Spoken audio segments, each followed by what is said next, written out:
Want to capture the camera movement from your video? Watch how to extract camera motion using Meshcapade.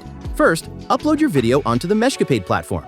Next, select Multi-Person, even if your video only has one person. That's because, right now, camera extraction is only supported in multi-person mode. However, this feature for single person is coming soon.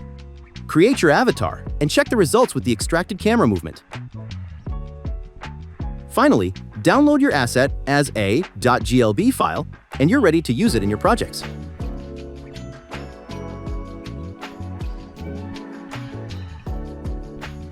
Import the .glb file into your preferred digital content creation tool, such as Blender.